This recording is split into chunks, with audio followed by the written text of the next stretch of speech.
قلب سلیم والے دل والے ہوتے ہیں، سلیم قلب جو لوگ ہوتے ہیں اپنے دلوں کو گناہوں کی آلودگیوں سے پاک کر لیتے ہیں، ان پر اللہ کا انعام ہوتا ہے۔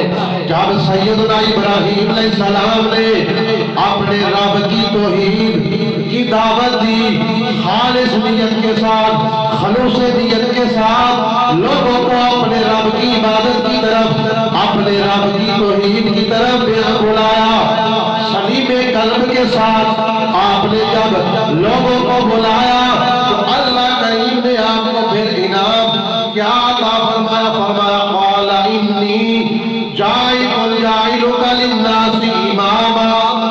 جو بندہ سلیم قلب، صاف ستھرا دل اپنا جو ہے وہ بنا لیتا ہے تو پھر اللہ تعالیٰ اس سے کیا کرتا ہے؟